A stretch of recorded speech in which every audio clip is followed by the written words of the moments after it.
Good morning, good morning, good morning, Urban Chamber. We are live. We are live. Good morning, good morning. Hey, Mr. Wanna, how are you doing today? Hey, Darren, I'm doing wonderful. How about yourself? I'm almost as good as you are. I am excited to be here. I'm excited to be hosting alongside the tech queen herself. This is a very rare treat. We're going to kick things off. And right now, I have the pleasure to bring to the stage, and this is what I love about this platform, is as Dewana was learning about this platform, was one thing I love. We actually have a stage. So glad all of you are here. And I'm going to bring to the front of the stage, excuse me, the founder and CEO of the award-winning marketing and communications company, and Urban Chamber of Commerce board member, Miss Jo Cato. Jo Cato, are you here? Are you here? Is she on stage? The founder and CEO of the award-winning marketing and communications firm, the Periwinkle Group. Very, very important. She's making her way up to the stage. Go ahead and start clapping right now. I know you can't see me and I can't see you, but start clapping for her anyway. She's making her way to the front of the stage. This is gonna make this like it's a live event. She's starting from the back of the room. She's walking slow. She's doing her pageant wave as she's walking up. You know, somebody just stopped her and gave her some flowers. There she is. And I'm here. Good morning. Good morning. Good morning. Good morning, Urban Chamber family. Thank you, Darren and Queen Tech. The Queen Tech herself is here. Thank you, everyone, for joining us today. To the Urban Chamber family, friends, and supporters. Thank you, DJ Certified. You did the darn thing this morning, entertaining us during our networking session.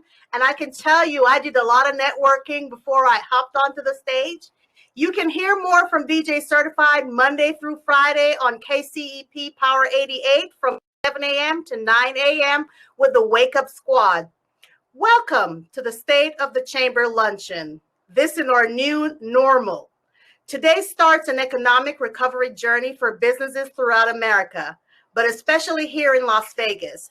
But before we set off on that journey, I would like to welcome Pastor Kyle West to the stage for the Pledge of Allegiance and prayer. Pastor West.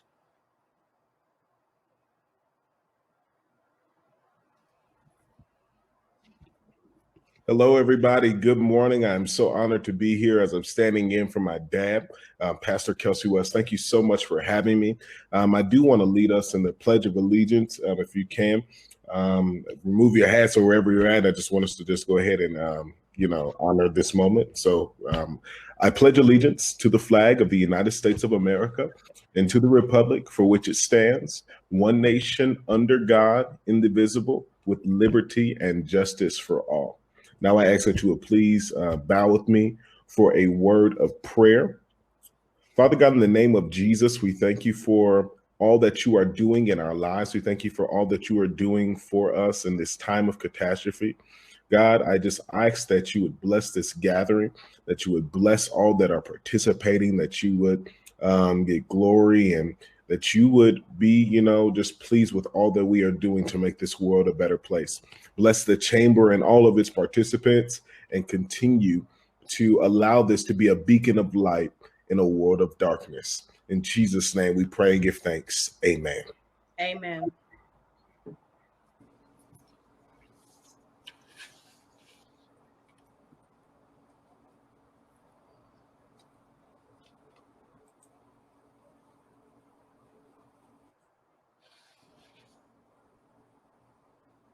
Thank you, Pastor Kyle West from Nehemiah Ministries. For those of you who registered early enough to get your lunch, we hope you enjoyed it. We want to thank, on behalf of Darren and all of the Urban Chamber executive leadership and everyone here, want to thank the Culinary Academy of Las Vegas for preparing and delivering this amazing lunch. Of course, this event would not be possible if it weren't for our generous sponsors. I'd like to welcome to the stage our gold sponsor, the Penta Building Group, Senior Vice President of Pre-Construction, Glenn Maxwell.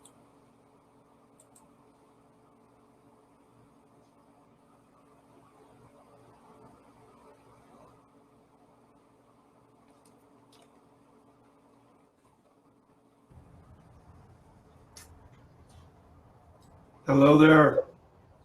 How are we doing this morning? Just wanted to thank you, Duana. Is everybody good? Everybody doing good this morning? So on behalf of the Penta Building Group, I'm honored to be here today to participate in the State of the Chamber event. Penta, here at Penta, we're super excited and honored to be the gold sponsor and really be an ongoing supporter and contributor to the Urban Chamber. We are really serious and committed to supporting projects that support both the diversity and of our economy and diversity of the community, and really are committed to supporting small diverse businesses like those that are represented here at the Urban Chamber. So we welcome opportunities in partnership and collaboration. Excited for this event today, and maybe I'll get a chance to talk to you somebody a little bit later in the exhibit booth. So with that, thank you, and we'll move on. Thank you, Glenn. We appreciate your support in our community with the Arrive and Thrive project. You did so much to help local diverse businesses get opportunities. So we just wanted to give you and the Penta Building Group a special thank you for that. And next, I'd like to go on and thank all of our silver sponsors. First, we have the College of Southern Nevada, Homey, Deep Roots Harvest, the Clearinghouse CDF, Martin Harris Construction, Raiders, and the Republic Services. We want to thank you all for sponsoring and being here with us today. We could not make this event possible without you, so thank you all.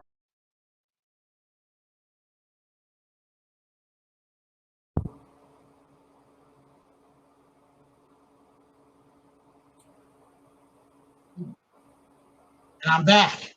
Thank you to Glenn Maxwell, our sponsor. Thank you to Lisa from our home office staff and all of our silver sponsors. This event, quite literally, could not be happening without all of them. But this is the Urban Chamber, State of the Chamber. And here at the Chamber of Commerce, we have many committees and opportunities to help you grow your business. And I'm going to now have the honor and pleasure and privilege of bringing to the front of the stage the president of the chamber himself, the president, the man, the myth, the legend, to talk about one of our committees, the Government Affairs Committee. Ladies and gentlemen, here he is. The president is here. Not happening right now, Mr. Ken Evans. Hey, good morning. Good morning. Good morning, everyone. It's a pleasure to have you here. Welcome to our annual State of the Chamber event. I want to quickly say thank you again to our gold sponsor. Thank you, Glenn Maxwell, as well as the rest of the Penta Building Group. I also want to say thank you again to all our silver sponsors who helped make today possible. And if you're enjoying your great meal, and I'm going to be diving into mine shortly, I want to definitely say thank you to the Culinary Academy of Las Vegas for the great meal, as well as making sure that it got delivered. So thank you all very much. What I wanted to do is talk about and make sure that we highlight our committees. Part of the reason why we're successful as an urban chamber and as a chamber of commerce is because of all our volunteers, especially the leaders who volunteer to direct our programs, our events, and our activities. The first one that I wanted to highlight is our Government Affairs Committee. Unfortunately, Ms. Lorraine Marshall is unable to be with us today. However, what I want to say is thank you very much to her. She's been instrumental in making sure that we got our Government Affairs Committee launched a few years ago. We've participated in multiple legislative sessions to make sure that we were your business advocate. If you look at our logo, which came out last November, you'll see that there's a tagline, your business advocate, in it. That's what our Government Affairs Committee helped us to do, is to be your business advocate under Ms. Marshall's leadership. At the Urban Chamber of Commerce, we like to say that we are nonpartisan in nature, bipartisan when necessary. And what we mean by that is the fact that as a Chamber of Commerce that represents business interests from across the board, we have to be able to work with individuals who have all different types of perspectives and all different types of affiliations. So that's the important thing that we do with our Government Affairs Committee. As we move forward, the 2021 session will be very involved. What we anticipate is there'll be discussions about additional relief for our small diverse businesses, as well as concerns that some of our corporate members and our nonprofit members have as well. So what I want to make sure that individuals understand is that there's a role for you if you're interested in serving on the Government Affairs Committee or any of our other committees. Please follow up with staff. There'll be more information later to do that. But I wanted to make sure that I said thank you to Ms. Lorraine Marshall for her service, her leadership on the Government Affairs Committee, and the fact that as we move forward, we will continue to be your business advocate here at the Urban Chamber of Commerce.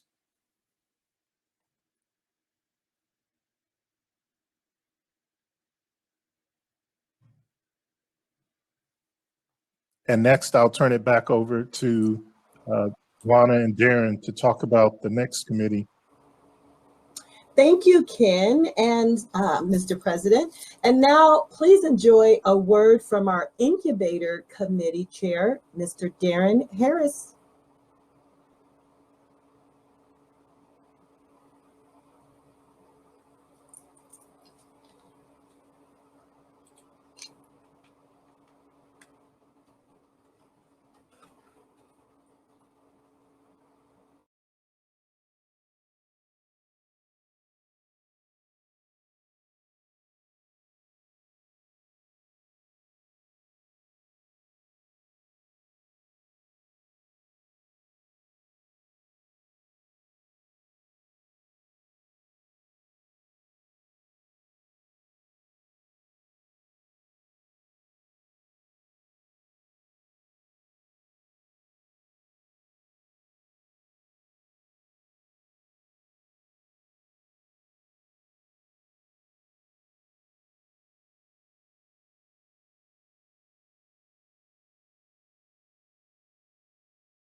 All right, I think they're going to replay that video or stop it at least, getting signal here that you all cannot hear the sound. So we're going to just stop the video for a moment and move right along, and we'll see behind the scenes if they can get that worked out, and we'll try to bring that back to you from our Incubator Committee Chair. And so while we're waiting on that, as our president said, wow, we have some phenomenal committees that are a part of the Urban Chamber. And I want to bring to the stage Mr. Darren Mitchell. Let me just tell you a little bit about him before you hear from him. He is an independent rep of Legal Shield, providing business owners access to attorneys and consulting tools to protect and grow your business. And so he is going to come and speak to us about the membership committee. Darren, hey, good to virtually be connecting with you. Definitely, that's one of the things that I love about the Chamber of Commerce and joining the Urban Chamber of Commerce is to make relationships. Yes, Chandel, I said it, with more business owners and business professionals. And when I joined, I had a meeting with Ken. He had time to do that back then to better understand how a solopreneur like myself and my wife offering the services that we do could better utilize our chamber membership. The first thing that we do is join the meeting. We go out, and we did that. We joined the membership committee, and what we learned is that committee is responsible for. We are responsible for. And shout out to Danette and Brandon who are here. Of course, our co-chair and board member Julie Kankai is here as well. Our responsibility with the chamber is to ensure that all of you, as chamber members, have a great positive experience with the Urban Chamber of Commerce. In other words, all of us join this chamber for our various reasons, and of course, chief among them all is to grow our business. And so the chamber has many resources for that, and it's our responsibility to ensure that you have access to all of those resources. One of the other things that we do as a committee is we put on different events. For example, Coffee and Commerce is our morning networking event. Direct Connect, which we morphed into Virtual Connect, is our monthly evening networking opportunity. And then most recently, as I shared a moment ago, I had an opportunity years ago to meet with Ken to learn how I can maximize my membership.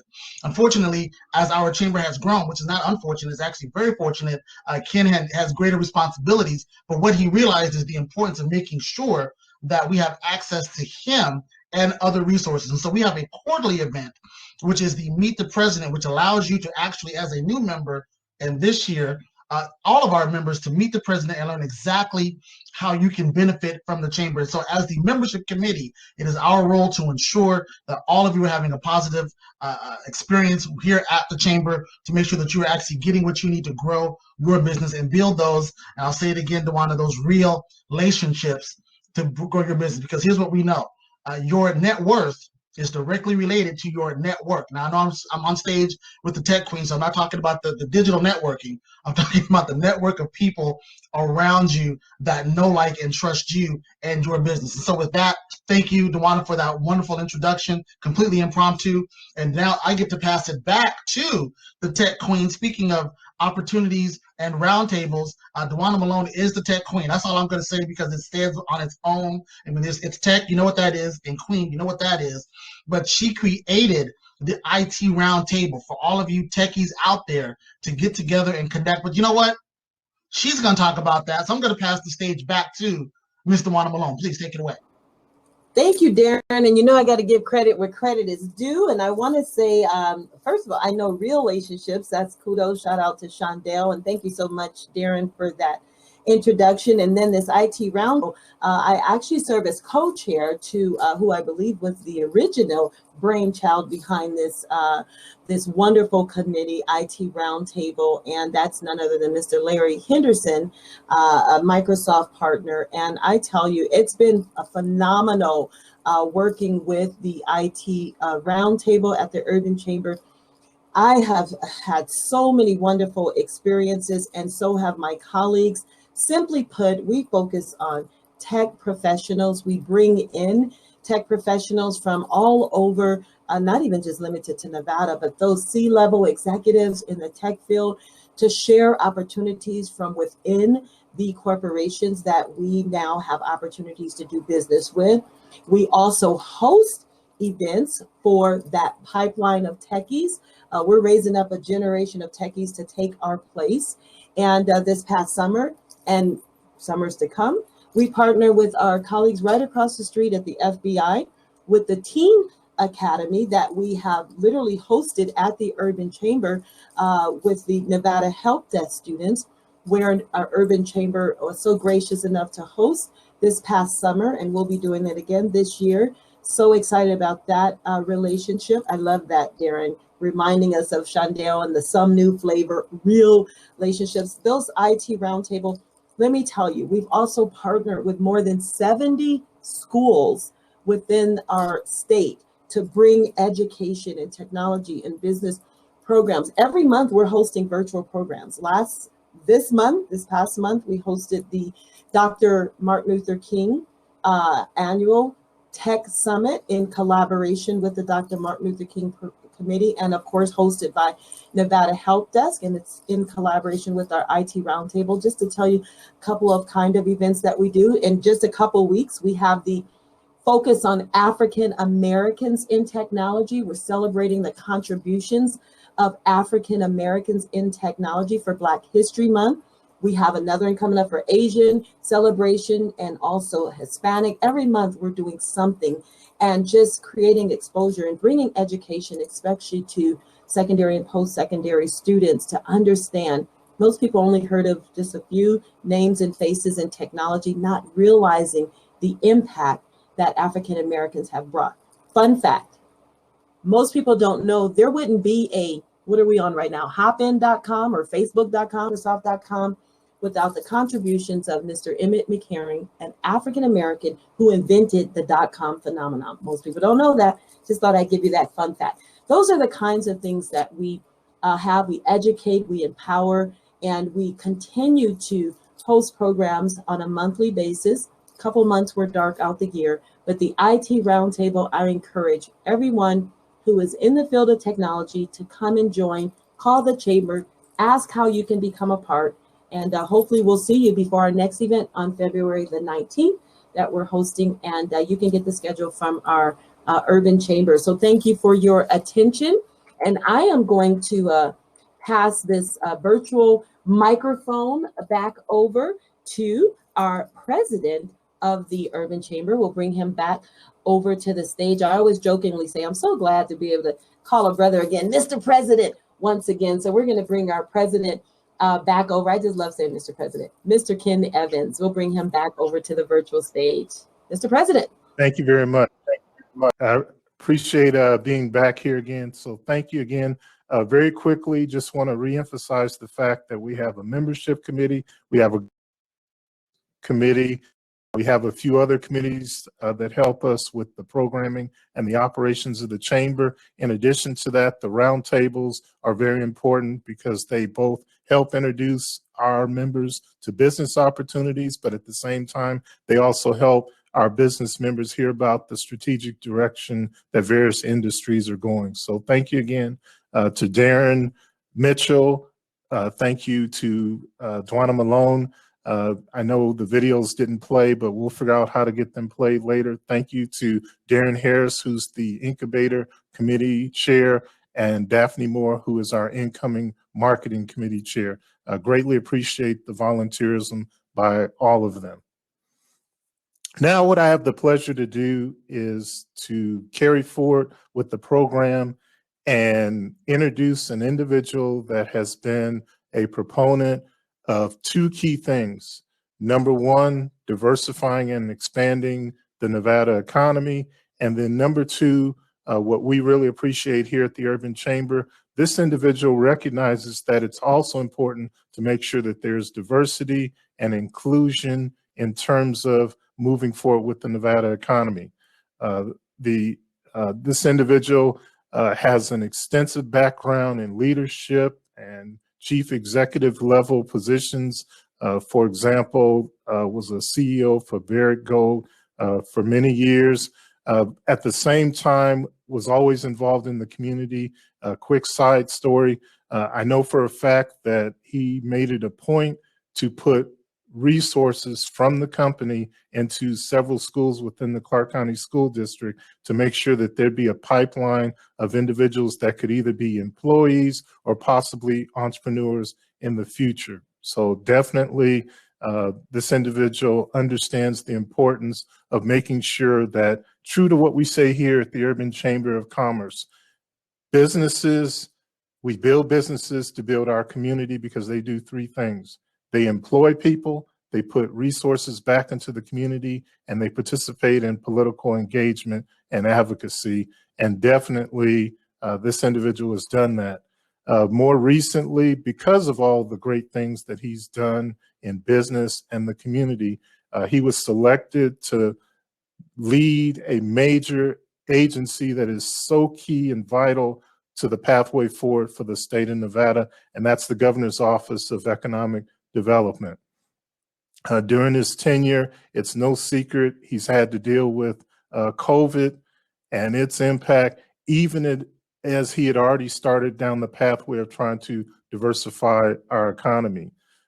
Recently, and I'm sure he'll talk about this, the Nevada State Plan was updated with a focus on recovery and resiliency. So again, near and dear to his focus is making sure that the state can move forward in a manner that'll make it more resilient. And again, like I said, what I appreciate is the fact that he wants to make sure that all businesses, regardless of the socioeconomic or the demographic of the business owner, get a chance to participate. So without further ado, let me bring to the virtual stage our speaker for today's State of the Chamber event. There we go. Executive Director for the Governor's Office of Economic Development, Director Michael Brown. Thank you, sir, for being here today. Oh, thank you. First, I want to do the sound check. You can all hear me? I can be heard? Yes, great. First, I want to thank Ken for that. Delisa, if I could figure out how to upload a glass of this for you, for you to have after the event, I would do it. You've done a great job, and I appreciate your patience in setting all this up. Ken Evans, wow. I met Ken for the first time when I was at Business and Industry, and it was one of the best meetings I took at that time.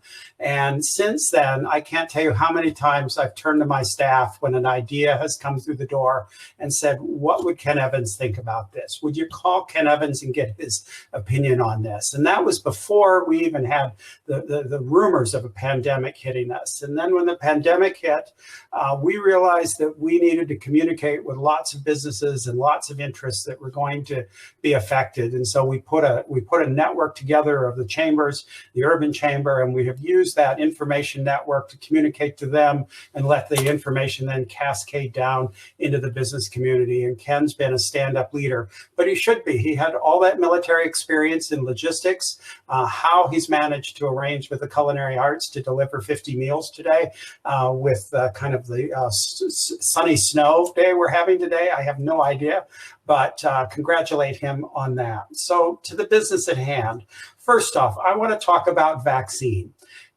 When you become eligible for a vaccine, or when your parents or when your colleagues become eligible for a vaccine, go get the vaccine. In the Small World Department, I am friends with one of the 3 or 4 scientists who developed this vaccine.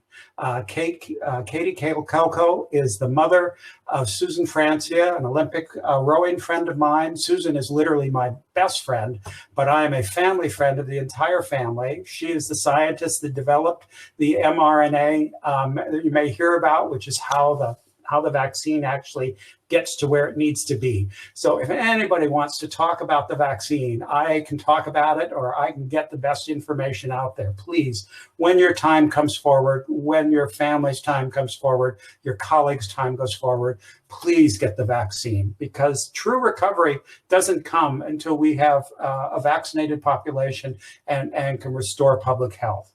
Things are trending in the right direction. The difficult measures that have been put in place, and I know that they have disproportionately affected small businesses and minority businesses, but they are working. So our peak caseload was in December, and we're on the downward trend since then.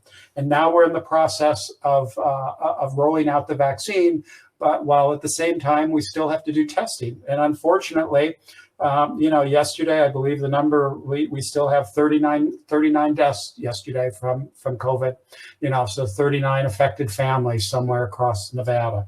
But the trend lines are going where we need them to go. So when you're dealing with something like a pandemic, it's broken into response, relief, recovery. I've worked in all those stages. I'm now finishing up the initial work we did on relief. What do I mean by relief? What that meant was taking CARES Act dollars that Governor Sisolak authorized that we could make available to help small businesses. And if you think about the Second World War and Dunkirk, when the British Army was stranded on the beaches and all the little boats left Britain to go rescue the army, that's what we were trying to do. We were trying to put grants out there to rescue all the small businesses that were stranded on that beach. And we initially had this proposal for 10 million. The governor said, that's not enough. Let's do 20. Within 3 days of opening it, we were getting so many applications that we doubled it to 40. We found another 10 later in the year and brought it to 50 million. Plus 10 million for commercial landlord assistance for small businesses. So $60 million for small businesses. That actually ranks as one of the highest commitments in the United States. We also had to make this meaningful. So we needed them to be large grants of $10,000 so that they could help sustain the businesses through there. The governor's made a request to the legislature to put another 50 million into the program, which will help take care of businesses that we haven't been able to get to. We prioritized, though. We prioritized businesses, minority-owned businesses, women-owned businesses, veteran-owned businesses, because we knew that those businesses would be hit the hardest and would have the longest climb back up. We also had special funds set aside for arts and culture, We have an incredible amount of businesses supporting the Las Vegas strip shows and our performing fine arts and our community theaters. And so we wanted to make sure we could help those businesses. We also made our program broad enough that we could include communities of faith that are providing public services, the little churches that are providing small food banks and support for their members and their local community. We wanted to make sure it was there to help them. And finally, we recognize the value of groups like the Chambers, and so we stood up programs. In addition to that, we were the first state to qualify for disaster relief loans. And while the rollout of the PPP was a bit rocky at the start, we actually rank among the top 5 states for use of the PPP money from the Small Business Administration.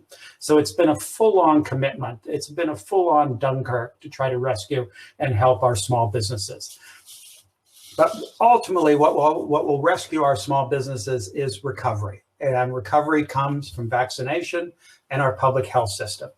But we've got to be prepared for the future. We're not going back to 2019. I think in the future that we will look at this period as events pre-pandemic and post-pandemic. And that's how we're going to refer to the economy. I remember a movie from the 70s. It was called Gumball Rally, and it was about race, illegal race across the United States. And it started in New York and ended in Long Beach. And just as they were to start the race, one of the drivers reached up and he ripped off his rearview mirror and he says, "What is behind me doesn't matter," as he then took off for California. And in some respects, economic thinking about what was behind us, what was before the pandemic, really may not matter. And we need to adjust to a new thinking. So I turned to our best experts that we could find. And I said, "You've got to talk to Ken Evans also," which they did. And we've come up with a resiliency plan. And you have heard parts of that in the governor's state of the state. It's about energy. It's about healthcare. It's about providing for small business, manufacturing, and we are now rolling technology. We're now rolling that together.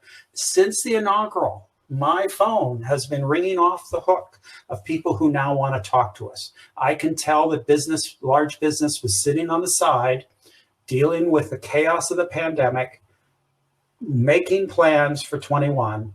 And then after we came out of the political crisis after the election, are willing now to take meetings and start about real things. Manufacturing, health, energy, technology, all of those help. You'll also see 2 items in the governor's budget and say, well, how does that help us? Medical. I can't honestly go around the country and say, bring your healthcare, bring your facility, bring your operation to Nevada. First-class medical school. The governor's out there today inspecting the work on building out that medical school. The engineering building at UNLV is crucial if we want to bring small and light manufacturing to Nevada. So while those may sit in the Nevada system of higher education, they're actually for that. Finally, there's the work of Lieutenant Governor Kate Marshall, who is a tireless advocate for small business.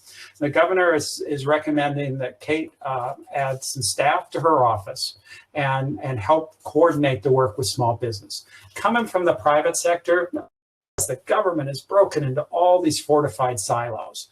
I've smashed as many silos as I can possibly find. Terry Reynolds and Marcel at Business and Industry and Treasurer Zach Conine, we formed this triangle, and we're constantly talking because we're the 3 principal economic private sector people in the state, or 4 people. We're constantly talking. And I think with the leadership of Kate Marshall, we can do a lot better in this area. And I'll close on this because we wanted to make sure that fraudsters didn't get this money. And so Zach Conine and I looked at every single application that came in for the PETS program. And the first thing we did was we looked online to try to find the business. And 90% of the time we found the business. And if we couldn't find the business, we ultimately phoned them up and had a chat with them. And they'd say, oh yeah, it's called the Acme LLC, but it's really a beauty salon in North Las Vegas. And they'd be like, great, we're on our way. And we detected a few people who after 10 minutes still couldn't tell us what their business was. And we ended up denying those applications. But we worked through that process, and it really taught me a lot about the challenges of small business. And the first and foremost thing is, if you're running a small business, you're busy running a small business. And so government has got to make it easier and make it easier for you to interact with us. So we either have to simplify, or we've got to make the systems better. And we're going to try to do a little bit of both going forward. But I also just realized the breadth and diversity of our businesses in Southern Nevada. Everything from a small company in North Las Vegas that made the props that are used on the cirque sets, to all the hair salons, the beauty parlors, the pet stores, the restaurants, and all. And so, if anything, your state government has come out with a much stronger and better understanding of the challenges of small business. And I look forward to moving deeper into this recovery stage and moving forward. But I'm just going to close again and say, please, when you come up in the queue, get the vaccine. With that, I think we're going to have a little panel. Yes, we are. Thank you very much, Director Brown. We definitely appreciate your remarks. It's very germane to where we are. What I really appreciate is the fact that you draw a distinction between pre-COVID and where we move ahead post-COVID, and just the fact that we have to know we're not going back to the way things were before. I like your gumball rally analogy, but the future is bright and promising. It is. What I want to also do right now is I want to bring to the stage to be part of our panel discussion the Urban Chamber of Commerce Board Chair, Mr. Shondell Newsom. We're going to have a dialogue now, follow up on several of the things that you covered here today. And what I want to let our audience know is that once we get a few minutes into this, if you have some questions, please type them into the chat room, and then Delisa or someone else from our staff will let us know, and we'll attempt to address your questions as well. Let me start here. Director Brown, why is it important for us to diversify and expand our economy? I think we've learned some lessons in 2008 and 2000, and seems like we're relearning it again a little bit. But from your perspective, why is it important for us to diversify and expand our economy? I came into Nevada through the mining industry, and mining industries are out in rural Nevada in what are company towns. The mining is the biggest part of that company town. Las Vegas, in essence, is a world-class entertainment and company town. The problem is when you hit something like a pandemic, when other cities sneeze, Nevada catches a cold.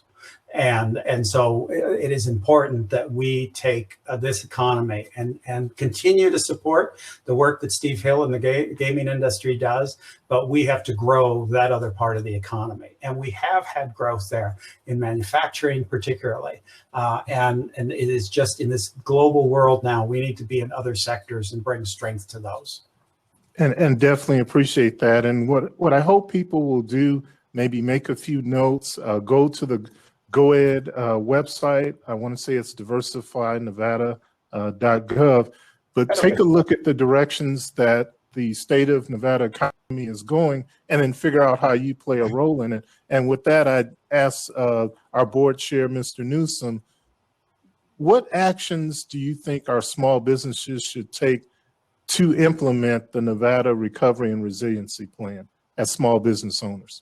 Well, first and foremost, thank you, Mike Brown, and I want to thank your organization. GoEd has been an exceptional partner for a very, very long time, and also Chris Sanchez has been hanging with us, and really giving us the insight so that we could help our members. So kudos to you, Mike. Kudos to Chris and those people who are committed to helping our small and minority businesses. But to answer your question, Ken, you know what? One, they have to read the plan.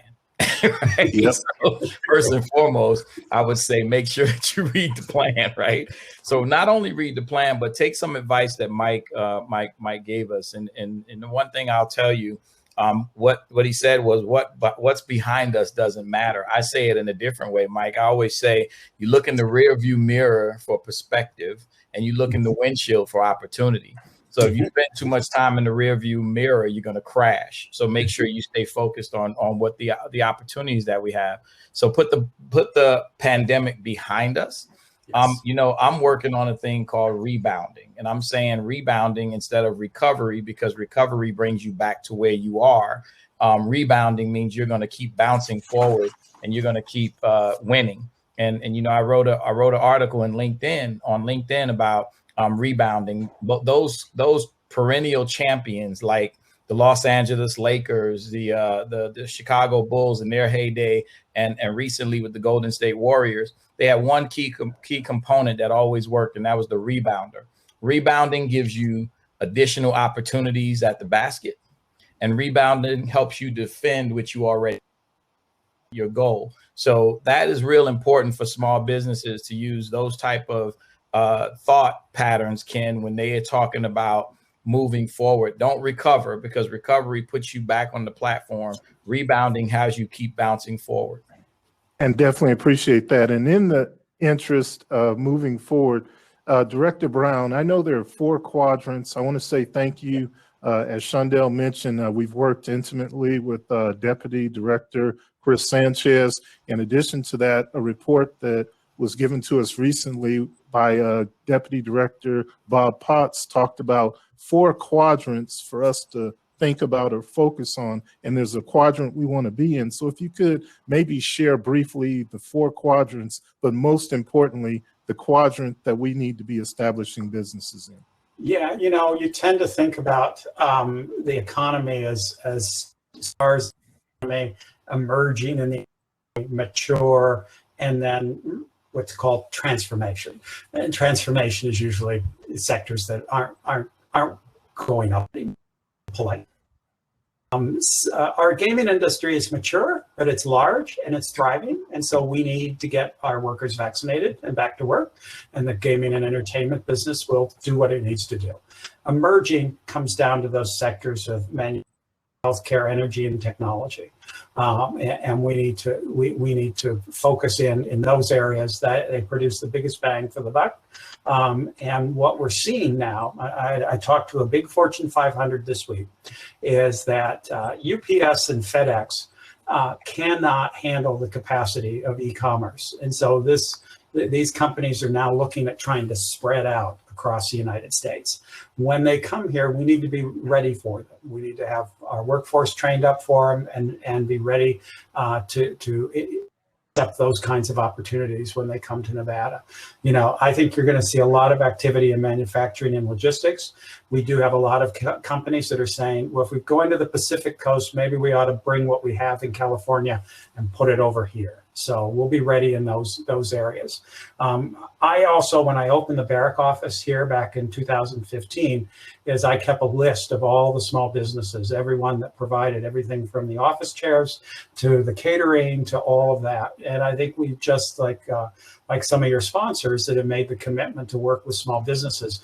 Our board, Barbara Sagaski specifically, the Secretary of State, is now asking every applicant coming for a GOED abatement, what are you doing for small business? And we're now putting it on the application. So you better be prepared to talk about it when you come to Nevada. We're also putting questions on about diversity and inclusion and veterans on our application. I don't have the legal authority to require anything, but certainly people, when they get the application, it's going to get a little extra credit. Just by you asking the question is greatly appreciated, and it sets a certain tone. And I definitely like the example you gave of the fact that you actually kept a list of potential suppliers and vendors that you could do business with. And that's the type of direction that we want to move in as we both diversify and expand our economy. One closing comment on it before I lose it is that when the treasurer and I were making these calls out, I was still surprised at how many small businesses still don't have a web presence. And I don't care if you just have a Facebook page or a LinkedIn page, you've got to have a web presence. So Nevada Help Desk. There we go. Get them up. There we go. There's a resource right there amongst others at the chamber. And I'm glad you mentioned it. So people heard it directly from the key person that is #1 for economic development in the state. You've got to have a website presence along with some of the other digital social media related platform. I'll give a quick shout out right now. Daphne Moore of Moore Marketing Agency has really boosted our social media profile at the Chamber, which in turn help us get information out there. As we move forward in 2021, we're going to revisit something we did in 2020, which is about resources, policy, and opportunities. And in order to get that word out, we actually have a radio show that we do twice a month. We do it the first Monday at 9 a.m. and the third Monday at 9 a.m. on one of our corporate sponsors, KCEP. And Shondell, if you will, just kind of share the role that the Commerce First radio show plays in getting the word out to our small, diverse businesses and beyond. Well, again, we partner with Business and Industry and the Women's Business Center, which is, Marcel Scher, the deputy director for BNI, and with Kathleen Taylor, who works over at the Women's Business Center. What I think is important for people to realize is when some people say, well, how do I get this information that you guys are always talking about? It seems like it's behind the scenes. Well, if you go to KCEP and you listen to the Commerce First show with Kathleen and Marcel, or you listen to the show with Ken, we are putting that information out there every month, twice a month for that 30-minute period. And if you want, you go to either of these websites. If you go to the Governor's Office of Economic Development or you go to Business and Industry, you'll find that information.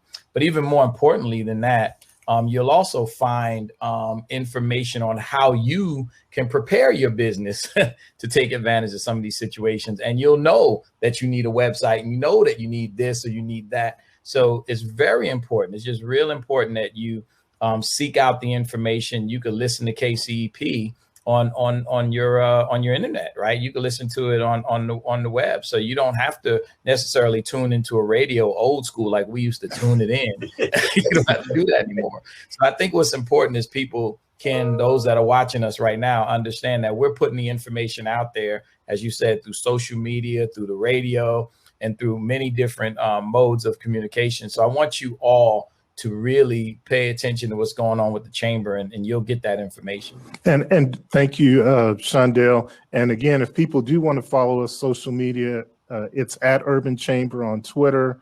Our Facebook is Urban Chamber of Commerce -Nevada. And then we're on Instagram as well, Urban Chamber of Commerce. So by all means, please follow us there. Director Brown, I wanted to come back to something. You mentioned the fact that you kept a list of suppliers and vendors for the mining industry, potentially. Well, let's transition a little bit. As we move forward to implement the Recovery and Resiliency Plan, if you were somebody that was thinking about starting a business or had a smaller business that wanted to grow, maybe give us 2 or 3 ideas off the top of your head for types of businesses that they may want to consider, given where the economy is going to go. Yeah. First off, let me say there's great people in the state. You mentioned Marcel Scher at Business and Industry. State. I'm a political appointee. I'm going to do this for a short period of time. I have so much respect for the career civil service in Nevada, and I mean they don't get paid well, frankly. But boy, people like Marcel and Sonia and others really are committed to helping. The second thing is that we have these small business centers at the university. I know parking at the university is always hard, but they're there and they're there to help. And so I would definitely be going there. I would start to watch also the businesses that are coming through GoAd, the businesses that are beginning to establish presence here, and start to reach out to them. If you're in the food business, catering, services like that. If you're in the technology business or providing support, I would start to reach out to some of these new businesses that are showing up here. And like I say, we're going to start pressing them harder than we ever have before on this front. This economy going forward will be different. You're going to have to be agile. You're going to have to be quick, and you're going to have to be connected. And that's why I come back to the comment about not having a web presence. Certainly it's got to be the first thing to be done. And the one thing that I would suggest is that people go to the diversifynevada.gov website, but what they should look for, these companies that come in to take advantage of incentives, there's actually a board that the governor chairs, and I know you're integral to it. It's a board, Governor's Office of Economic Development, or GoEd board, What role does that board play in terms of moving the economy forward? I'll tell you, there's three parts of GoAd that a small business should also pay attention to. The first is we have the PTAC division, which is it is to help small businesses win defense contracts. My dry cleaner down the street here, he didn't know about that, so I set him up there, and he's now bidding because he has a big sewing operation in the background, and he's now bidding on those kinds of projects. And the PTACs, they get rewarded by linking a small business to a defense contract. And that's on the GoAd website. We have a film division.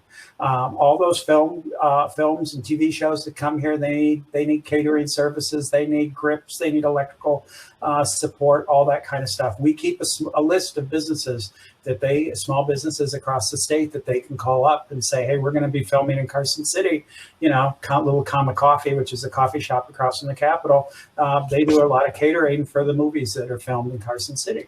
The third thing that sits on our website is the international division. And for some small businesses, particularly first generation small businesses where they still have extensive ties, perhaps back home, there may be federal programs and federal assistance where we can provide grant money to help a small business with something international. So those sit right on the GoAd site. They're fully staffed and a dedicated civil service there to help. Excellent. And one of the messages that we received, and we really believe in giving people their flowers at the chamber while they can smell them. So Director Brown, I want to say thank you very much to you, as well as to Treasurer Conine. And the reason someone just piped in and let us know, thank you very much for the PETS grant that they received. Their program is Transitioning Boys into Men. It's a nonprofit, and that was a good thing. Yeah. See, there we go. That's the beauty of Nevada. You remembered it right off the bat, but this person wanted to publicly say, thank you very much. And I want to say thank you very much because the Urban Chamber and several other chambers, we're a 501c6, so we couldn't always tap into some of the federal resources. So we appreciate you and others making sure that you took care of us so we in turn could be a resource platform for others. And the follow-up question would be is, I know we're waiting to see what happens at the federal level. In fact, thank you to Congressman Horsford for being part of a webinar that we had a few days ago and actually coming on the radio show too on Monday. Is there the chance that there'll be another round of PETS grants? Do you anticipate us doing that again? We'll keep the infrastructure in place. And if more funds arrive, the treasurer and I have worked this down. It takes the state a bit of time to pay a bill, and the staff has managed to compress that as much as it can with help from the state controller. This is, again, the siloed nature of state government. To put a simple program like that together required 3 constitutional officers. But you got it done. We got it done. But you were in the Air Force. You understand. I sure did. You understand.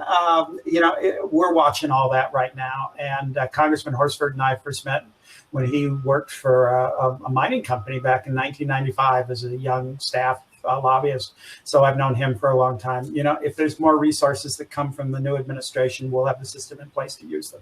Yeah, and you just touched on something in there, and this is something else we stress too. Yes, our board chair talks about relationships, but the other thing that I want to point out is the fact that strategic alliances are important. And the way I like to say it is, get to know people before you need them, or develop relationships before you need them. Basically, just be a decent person in terms of how you do business. And what I'm getting at is, for example, you just mentioned the fact that you worked with Congressman Horsford now, but you worked with him years ago when he was a staffer.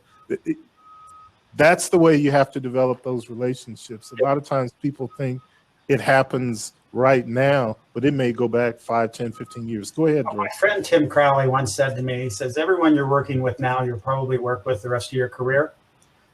So try to figure out how to make that work for the best of you for the long term. Now, someone's put on here as a technology startup. My biggest challenge is access to capital. I agree. We are an underbanked community. And while we couldn't put everything in the state of the state, that is one of the things that is referenced in the state economic development plan.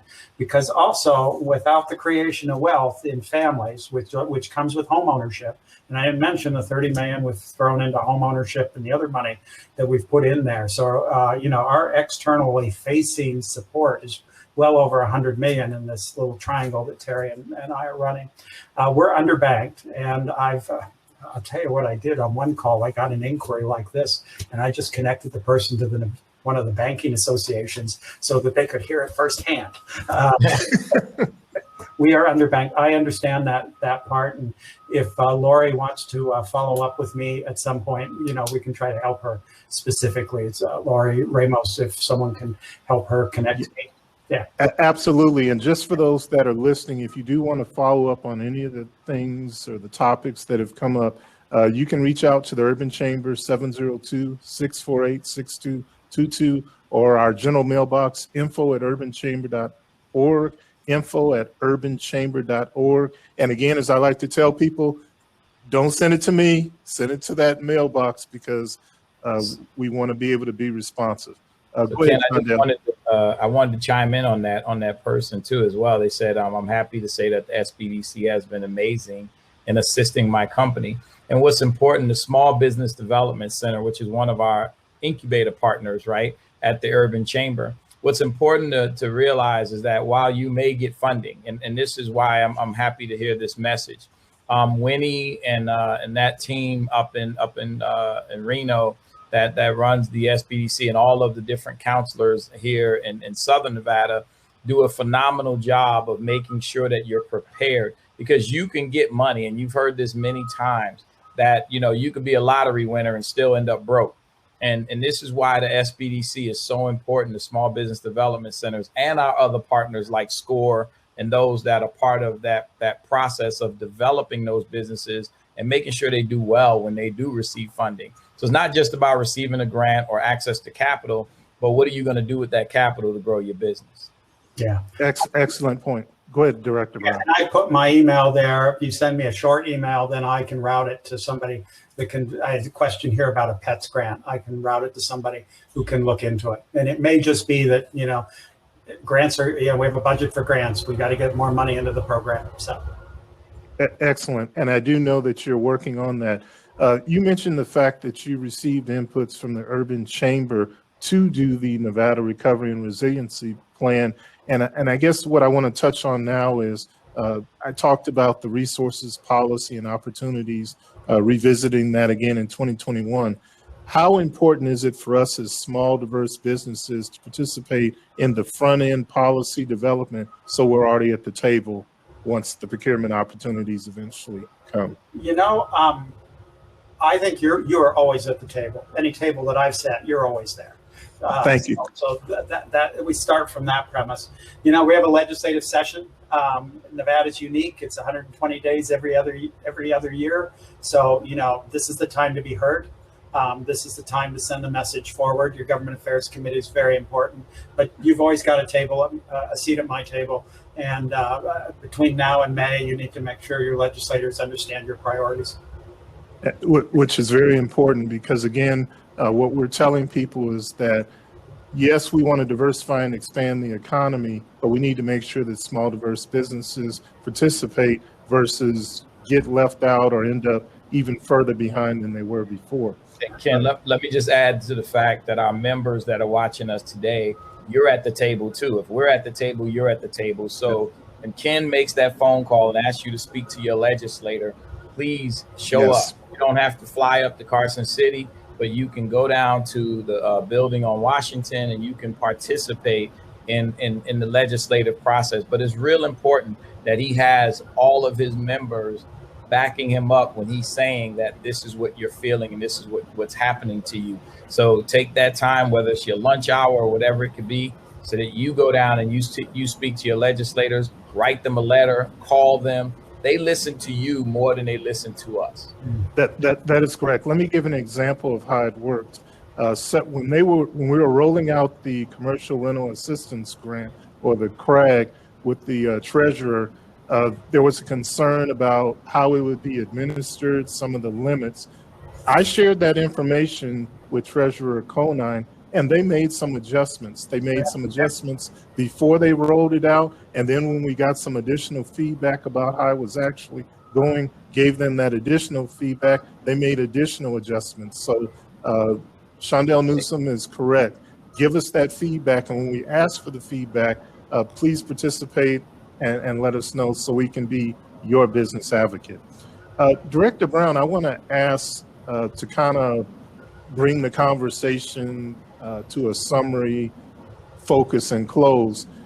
Where do you see our economy going, say 1 year, 3 year, 5 year, 10 years from now, or just in general? Where are you trying to steer our economy? Well, I'm actually quite optimistic. I mean, look at our geographic position. We have border California. California, there are nations that would like to have California on its border. I mean, and we're getting all of these Californians that are moving here, all of these businesses that are trying to put their operations here. You know, this is a prime, you know, location. You know, Ohio would like to be bordered to California rather than Indiana, I'm sure. Then we have access to Phoenix markets, Salt Lake markets. So we're actually really well positioned as a state. We have a frontier mentality. We are still building and doing new things here. Our people, when they look across at the 50 states, they say you can come to Nevada, you can innovate, you can start new things. It doesn't have the bureaucracy. It also has the small state advantage. The idea that someone here, you know, wrote in, and I remember talking to them on the phone about their grant. That's huge. That you can just call the treasurer and say, you know, we looked at your program, but could you tweak this? And it happens. I mean, I lived in Virginia a long time. You know, that doesn't happen in Virginia. It happens here. So we have that small state advantage. What we're going to do in energy is going to be game changing. On what we've done already, that Rose McKinnon James has done, what she did on energy that she started 20 years ago, has helped transform the energy markets here. And we're going to build the transmission lines now that are going to make that move around. So I'm very optimistic about Nevada and where we can head. And, you know, our world-class gaming and entertainment system will get stood up when we have vaccination. And that will come back, will be turned back on. But as Shondell said, we have got to plan for the future, and we've got to build a more diverse base so that we're not stuck in any future cyclical event. And just to really bring the point home as we move forward and create that new reality, why is it so important to you that small, diverse businesses, and I'm going to be specific here, Black-owned businesses, Hispanic business, why is it so important to you that they be part of this as well? Well, first off, on small businesses, you know, 60% of our businesses in Nevada employ less than 4 people. 5 people, yep. You know, so just from a volume number. I am concerned about equity and equality, and that small businesses, African-American owned businesses have been hit hard, and they will have the toughest climb up. And for reasons of generational discrimination, we know that the African-American community has not been able to accumulate the wealth that it needed to accumulate because of redlining and things like that were occurring previously. Thankfully, those are in the past, but we have to recognize that we need to make an extra effort in this community because this community wasn't given a fair chance at the start. You know? Yeah. And I might add, Ken, that, you know, I was on the phone yesterday with our new Secretary of the Treasury, Janet Yellen. And, you know, one of the things that I'm encouraged, I'm just as optimistic as you are, even more so, speaking directly with the administration, because I believe that they're going to make sure the states are taken care of. They're going to make sure that small businesses, and in particular minority-owned businesses, are taken care of. So what I'm encouraged by, really excited by, is the fact that you guys have been really transparent. I sit on a board called Small Business for America's Future. And so I get the opportunity to hear what all the different states are doing. And then I get to even hear about our Native Americans and what they're facing and what are the challenges. So they have a huge uphill climb, right? But what I love about this state, and I'll say this to you, I wanted to say this before you get off the air in front of all of our members, Director Brown, You guys are amazing. You guys, and Yes. Chris has heard me say this many times. We feel so included on the good, the bad, and the ugly. Like you guys don't sugarcoat anything. You lay it out for us. I just want to let our members know how great we have it in this state, that we have direct access. We get the opportunity to talk to you guys. And also, like Ken alluded to earlier, we get to solve the problem together. Because if you're not at the table, you're on the menu. Yeah. And we don't want to be on the menu. We want to be at the table with our fork and knife ready to eat with everybody else. So I do appreciate you. Thank you. As do I. At the first cabinet meeting, the governor set down 3 things that he wanted to make sure that we were always compliant with. And they were ethics, transparency, and diversity.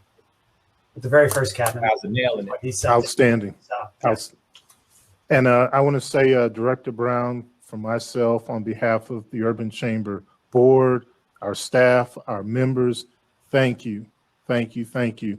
We appreciate you coming to be part of our panel discussion, as well as to provide the information that you did on the Nevada Recovery and Resiliency Plan. And as our board chair said, make sure you read that plan. What we'll do, I'll make this commitment right now.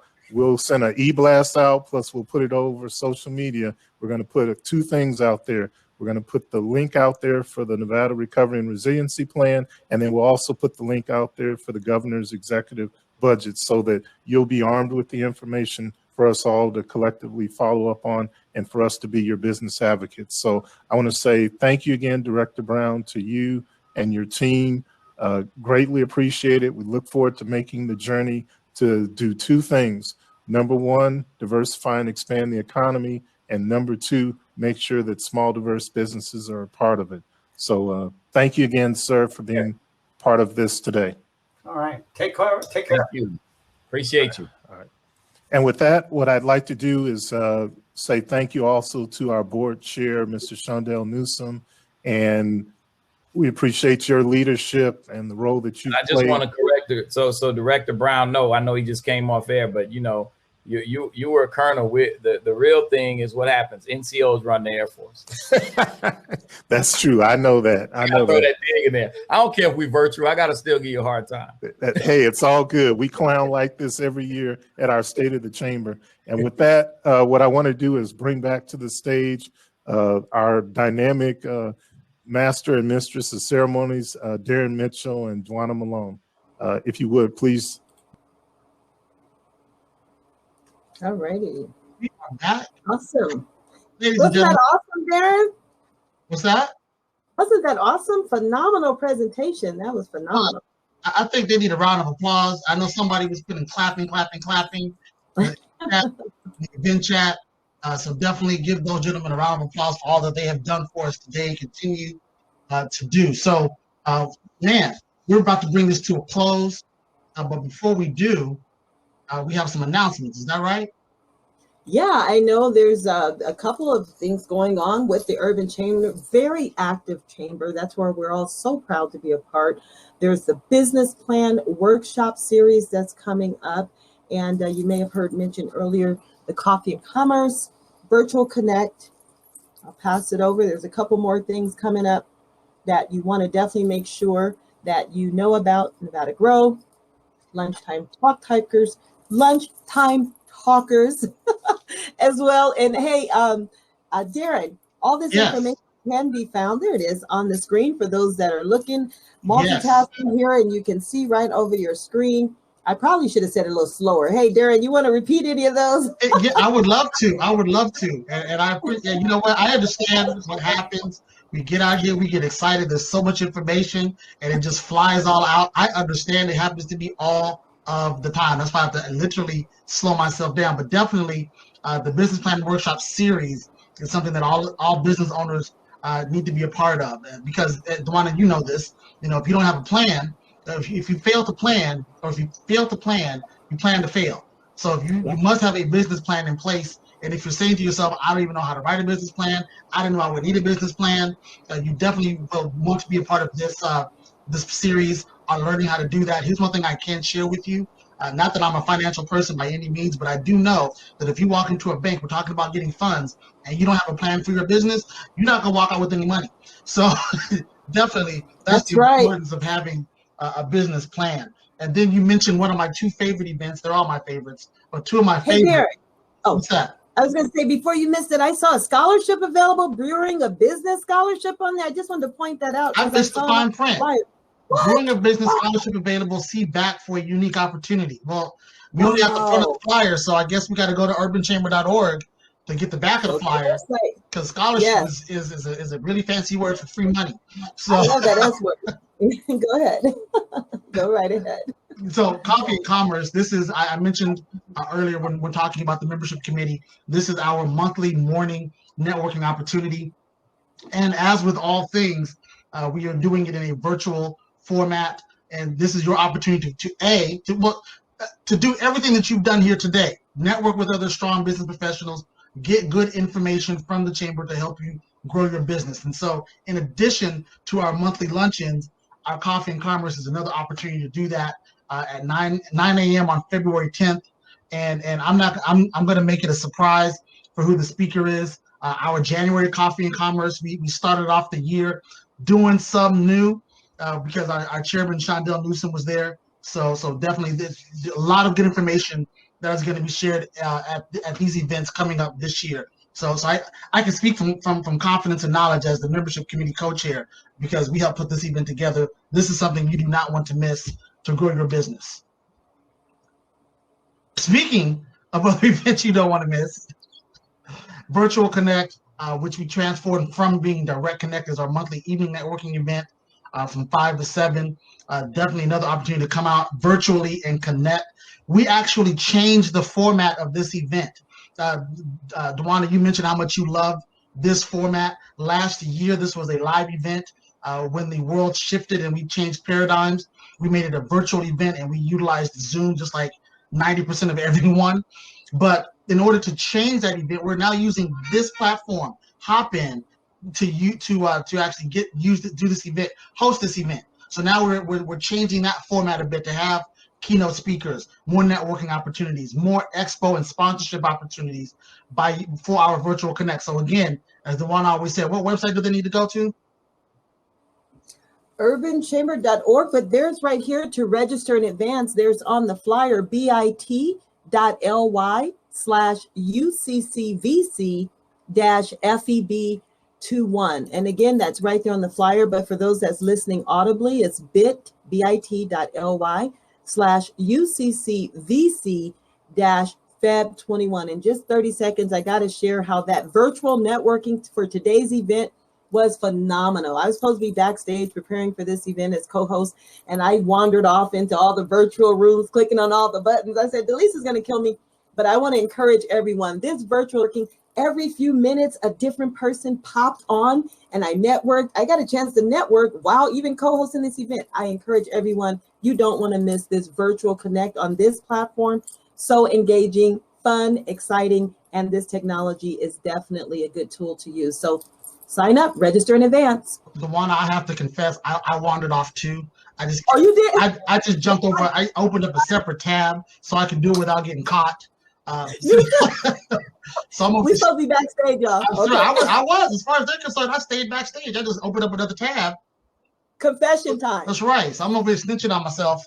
But speaking of snitching, no, not speaking of snitching. Speaking of good information, the Commerce First radio show, which you heard Ken and Shondell speak about with our main speaker, is a weekly radio program on everyone's favorite radio station, 88.1 KCEP. The schedule you see there on the screen, where our president himself hosts on the third Monday of the month, and then also we have Marcel Scherer and Kathleen Taylor, great minds that hosted on the first Monday of the month. So definitely you want to be involved with, just you're in your car at 9 a.m. anyway, or at your desk getting set up, drinking your second cup of coffee.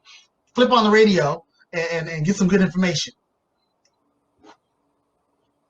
Absolutely. I see Joe Cato wandered off too. That's why can nobody find us when the program started. Right. We're all in network. We were trying to network too. We got to build our network. Now, I know that right now, my wife Julie and Brandon are in front of the main stage, and they are both right now. They've counted how many ums and ahs I've said today. I know they have. I know they've also counted how many filler words that I've used, and see, I'm stuttering already. They got me all flustered. Now, the reason I know that they're doing that is because they are two of our Toastmasters. I know Delisa's a Toastmaster, as well as the rest of our staff and Ken, but they're so busy running the event. I know they aren't checking me right now.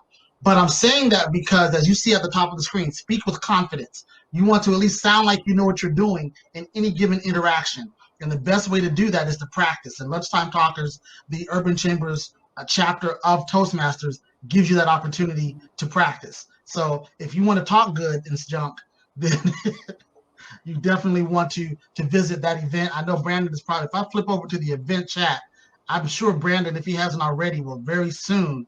Yeah, look, right? What is this? Oh, they're over here talking about something totally different. Julie and Brandon are counting my ums and ahs, and I'm pretty sure that Brandon has put the link to the Lunchtime Talkers in the chat. If he hasn't yet, he will, because he can hear me, and I'm sure that he will in the event chat. So definitely go to urbanchamber.org to register for that event. Is the website on there? No, it's not. Oh, Carissa's pushing us along. I took too long. So, and yes, as predicted, if you look at the event chat, Brandon did put the link for you to register for that event. B Ward is the man. He's the president of that chapter. Nevada Grow. Nevada Grow. Look, by show of hands, who wants your business not to grow? I didn't think so. So with the Nevada Grow, you have an opportunity to have other resources, as you heard mentioned in our main topic today, resources to help you grow your business. My man, Kevin Rayford, that's the coolest brother at the whole community college, helping business owners grow, helping entrepreneurs learn what they need to do. He actually teaches courses on this stuff and then is also a part of this. So with that being said, I don't know, Carissa is moving the slides along. I guess that means they needs to shut up. And by us, I mean me. So somebody back there right now, Ken and Lisa, say, would you pull him off the stage? No, they can't do it. So we want to welcome our president back to the stage. Speaking of the stage, Mr. Ken Evans, and thank you for this opportunity to serve as co-host this afternoon. Thank you, thank you, thank you. And now what I'd like to do is, as we get ready to wrap up today's program, I want to first say thank you very much to our two co-hosts there. Great energy. I always enjoy hearing them deliver the. I may need to borrow them for church announcements one of these weeks, but at any rate, great to have them as our co-hosts. What I want to do now is I want to bring our board chair to the stage. He provides the leadership, greatly appreciated the journey that we've made over the past few years to not only grow the chamber, but more importantly, to grow our small, diverse businesses. So he's going to come back, talk a bit about the resources, the policies, the opportunities as we get ready to move forward in 2021. And then I'll be back in a few minutes to close out and acknowledge our board members. Our board chair. Go ahead. Thank you, Ken, so much. And you know what? I want to thank Ken and the staff because they've done an amazing job in not only putting on this platform, but carrying a vision through of what we've had. A few years ago, you know, some people gave me mixed emotions when I talked about the Jeffersons, right? And because the Jeffersons was our image. And when I say our image, most of us that had the TV where you had to click and turn and watch television, you know, we only got to see a few Black people on TV. And more importantly, we only got to see a few successful Black people on TV. So George Jefferson was amazing. And it reminds me of the journey that we've been through on with the Urban Chamber. And what I want you to see is how this part of the song, the Jefferson song, if you know it, sing it with me. If you don't worry. And if you heard this before, you know what? Just join in with me and have fun with it. And it was like, fish don't fry in the kitchen, beans don't burn on the grill. Now we're up in the big leagues, getting our turn at bat. As long as you living, it's you and me, baby, and ain't nothing wrong with that. And the reason why I use that, you know, I kind of broke it up a little bit, but the last part is what is important. The Urban Chamber at one time didn't feel like we were at the table. You heard that when we were talking to Director Brown. I'm sorry, to Director Brown with the state. What didn't happen is we were not at the table. We were not having our turn at bat as minority and small businesses. Well, this is happening now. But I want to talk to you, the members, because everybody's putting in all this hard work. And Darren has heard this before, and Julie has heard this before, and many people who have joined the chamber. It's not what the chamber can do for you, but how can you utilize the chamber to do the best you can for your business? How can you rebound? How can you get stronger? How can you get to that place that you need to go? So I want you to think about three words: resources, policy, and opportunity. The chamber is there committed to you to do those things. You do have your turn at bat right now, but if you go up to bat and you stand in that batter's box and you don't swing, and guess what? If you swing and miss, that's fine. But if you swing and you just happen to hit the ball, a lot of things can happen. And I'm going to tell you, if you access the resources is what the chamber has plenty of. But many times I get people who call me and say, well, I know you guys have resources at the chamber. I know that the chamber can help me, but what are we going to do? I said, well, we're doing it, right? We're doing it already. But I want you now to put in the work, utilize all those resources.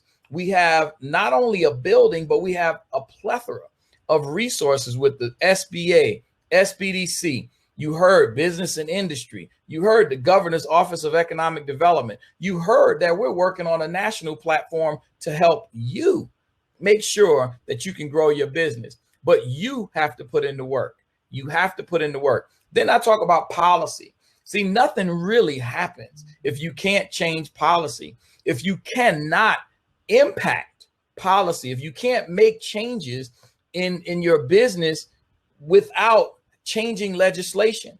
We are here to do that. And you know how much people pay for lobbyists, pay for people to speak on their behalf? Because I hear that too. Like, well, how can I afford to pay for the chamber? How can you not? How can you miss the opportunity to have these conversations with the governor's office of economic development, or the governor's office itself, or the treasury? How can you miss out on those opportunities because you're counting your pennies? Think about what we're talking about with this chamber and what we're allowing, the access we're giving you. And then when we talk about opportunities, you heard it straightforward from Governor's Office of Economic Development. They are saying, I want you to contract with small and minority-owned businesses. I want you to make sure that Amazon, when you come, we want you to work with our businesses. You know, Tesla, when you came, we want you to work with our businesses. You know, anybody who's coming to want a great economy in Nevada, they are asking to put you at the table, right? So you're at the big leagues. You got your turn at bat. You're not like George Jefferson. You don't have to fight through all these different adverse situations by yourself. You have the Urban Chamber here to help you. And this team is phenomenal. When I tell you, they put in the work all the time. And if you want to rebound and you want to grow in 2021, you tell all your friends. That's what the chamber is doing. And for the next generation, they already clued in. Those people who are part of the next generation, my 5 superstars who are on the board were intentionally handpicked so that they can help you grow. And you heard from our committee members, I just want everybody to have the opportunity to eat. And when you get your turn at bat, I want you to be prepared to get singles, doubles, triples, and yes, I want you to get some home runs. But more importantly, I want you to win. So with that, I am so excited and blessed to be a part of this great Urban Chamber of Commerce. And really, I'm excited about all that you guys have coming forward. Ken, thank you again. Delisa, Carissa, Rashonda, and the entire volunteer staff at the Urban Chamber of Commerce. Thank you again. God bless all of you. Thank you very much, Shondell. Appreciate you as well, my brother. And thank you to everyone that is tuned in. I want to make sure that at this time I acknowledge, as he mentioned, our Next Gen board members, which are Danisha Mingo, Julie Kankai, Atar Hasabella, Joseph Henderson, and Jaron Gray. As a matter of fact, Jaron Gray is our treasurer for the Urban Chamber of Commerce, and Atar Hasabala, congratulations to him. He was recently selected to be the executive director for the ACLU of Nevada. He's our board secretary. So as you can see, we've got next gen members involved. And then I want to say thank you to the rest of our board members, JD Calhoun, Joe Cato, Darren Harris, Craig Knight, John Pennington, Vernon Taylor, and Ricardo Villalobos, and our vice chair, Cliff Marshall. Thank you to all of them as well. Very quickly, I want to say thank you again to our partners. First of all, for the great meal that you may be enjoying or probably already gobbled down, the Culinary Arts, Catering and Events. Thank you to them. Thank you also again to Director Brown and the Governor's Office of Economic Development, as well as Deputy Director Chris Sanchez and Bob Potts. Thank you again to our sponsors. First and foremost, our gold sponsor, the Penta Building Group, and next, all our silver sponsors.